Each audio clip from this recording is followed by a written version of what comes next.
मुझे खून दो मैं तुम्हें आज़ादी दूंगा। इस शब्द को बोलने वाले आज एक क्रांतिकारी सुभाष चंद्र बोस जी के बारे में आज हम आपको बायोग्राफी देने वाले हैं। तो चलिए स्टार्ट करते हैं। नेताजी सुभाष चंद्र बोस बायोग्राफी। आज़ादी की बात हो और नेताजी सुभाष चंद्र बोस का जिक्र न हो, ऐसा भला हो सकता है क्या? सुभाष चंद्र बोस केवल एक इंसान का नाम नहीं है, बल्कि ये नाम है उस वीर का जिनकी रगों में केवल देशभक्ति का खून बहता था। बोस भारत माँ के उन वीर सपूतों में से एक है जिनका कर्ज आज़ाद भारतवासी कभी नहीं चुका सकते। अपनी मातृभूमि को गुलामी की जंजीर से आज़ाद कराने के लिए खुशी खुशी अपना लहू बहाने वाले इस लाल के बारे में आइए जानते हैं विस्तार से। नेताजी सुभाष चंद्र बोस का जन्म 23 जनवरी 1897 को ओडिशा के कटक शहर में हुआ था। उनके पिता का नाम जानकीनाथ बोस और मां का नाम प्रभावती था।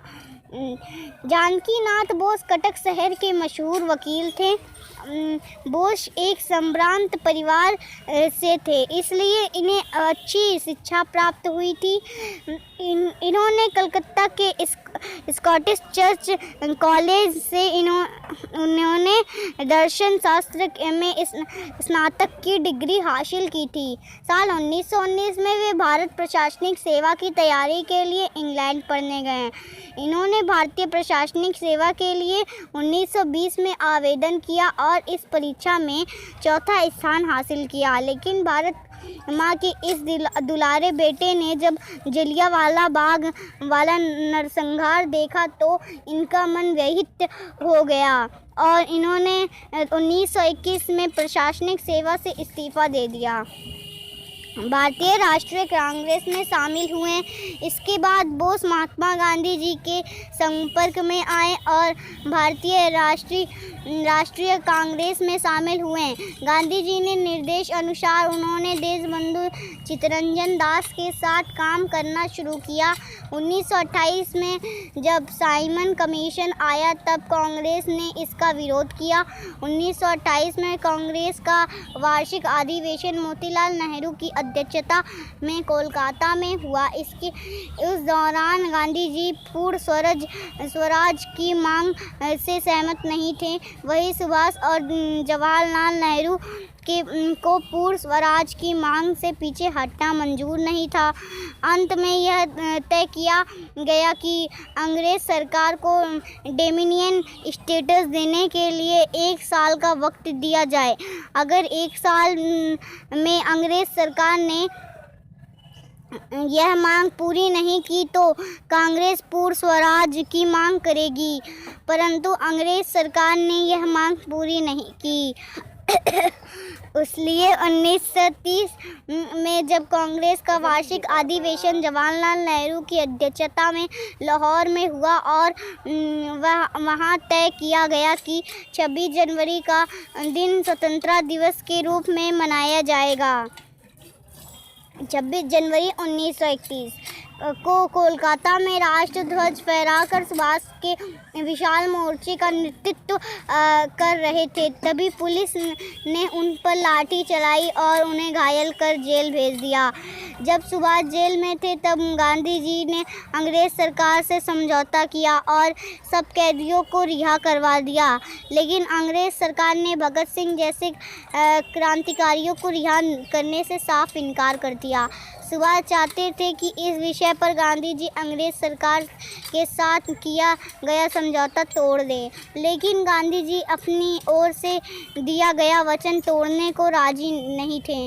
अंग्रेज सरकार अपने स्थान पर अड़ी रही और भगत सिंह व उनके साथियों को फांसी दे दी गई। भगत सिंह को ना बचा पाने पर सुभाष चंद्र बोस गांधी जी और कांग्रेस से नाराज हो गए।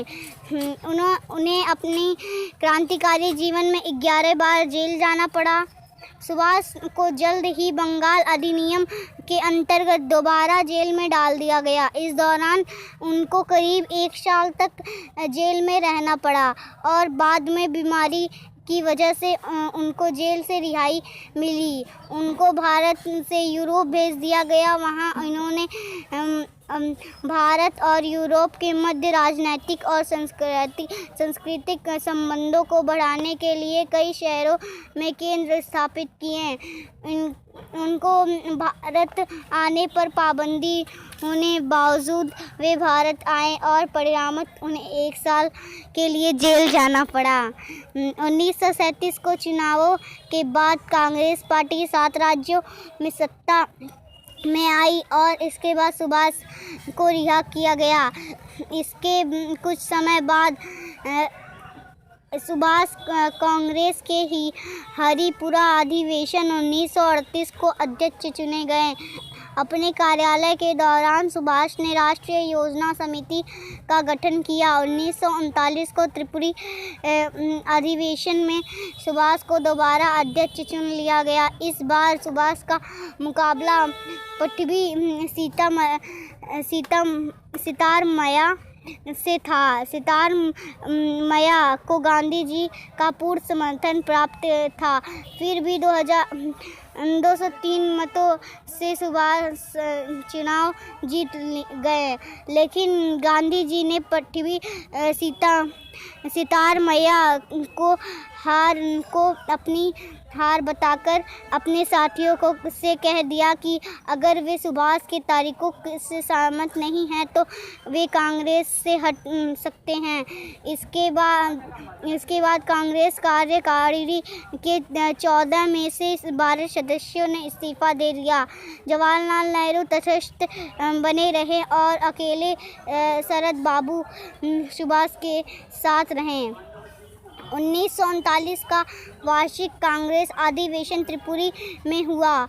इस अधिवेशन के समय सुभाष बाबू तेज बुखार से इतने बीमार हो गए थे कि उन्हें स्ट्रेचर पर लिटा अधिवेशन में लाना पड़ा। गांधी स्वयं भी इस अधिवेशन में उपस्थित नहीं रहे और उनके साथियों ने भी सुभाष को कोई सहयोग नहीं दिया। अधिवेशन के बाद सुभाष ने समझौते के लिए बहुत कोशिश की, लेकिन गांधी और उनके साथियों ने उनकी एक ना मानी। परिस्थिति ऐसी बन गई कि सुभाष कुछ काम ही नहीं कर पा रहे।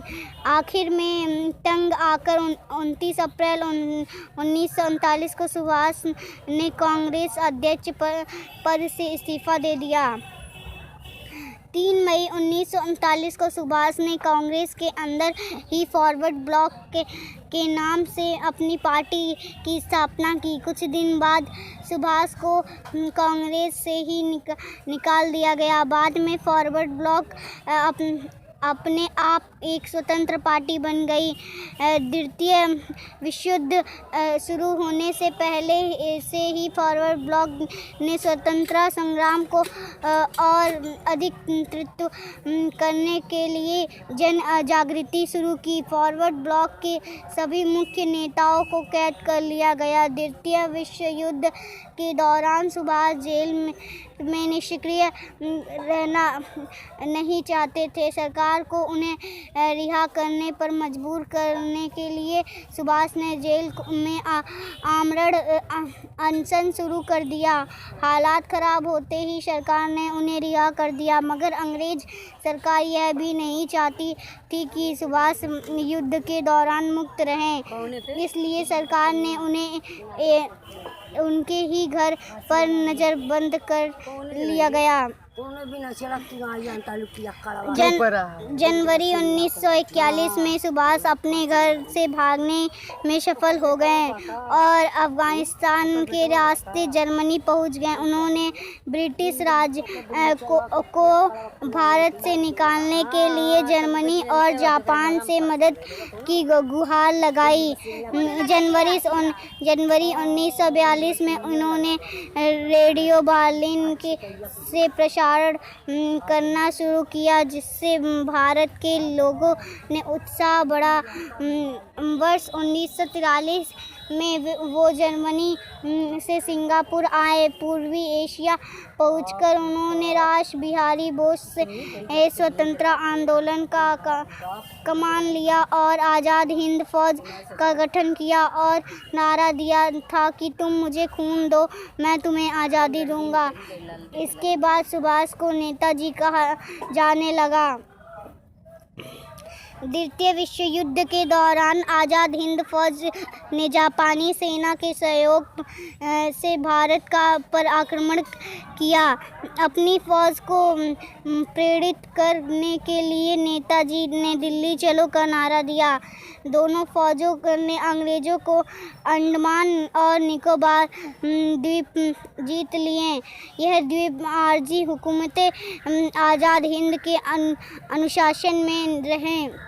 नेताजी ने इन द्वीपों को शहीद द्वीप और स्वराज द्वीप का नया नाम दिया। दोनों फौजों ने मिलकर इम्फाल और कोहिमा पर आक्रमण किया, लेकिन बाद में अंग्रेज़ों का पलड़ा भारी पड़ा और दोनों फौजों को पीछे हटना पड़ा।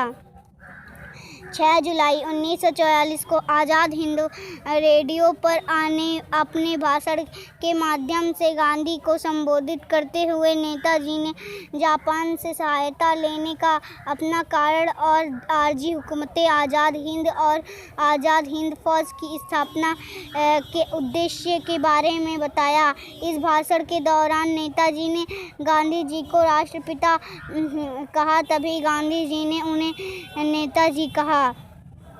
ऐसा माना जाता है कि 18 अगस्त 1945 में एक विमान दुर्घटना में उनकी मृत्यु ताइवान में हो गई, परंतु उसका दुर्घटना का कोई साक्ष्य नहीं मिल सका। सुभाष चंद्र बोस की मृत्यु आज भी विवाद पर विषय है और भारतीय इतिहास सबसे बड़ा संशय है। ये धन्यवाद दोस्तों। ऐसे हमारे क्रांतिकारी सुभाष चंद्र बोस के लिए एक लाइक तो बनता है। Subscribe my YouTube channel, click on bell icon. Bye bye, take care, love you all.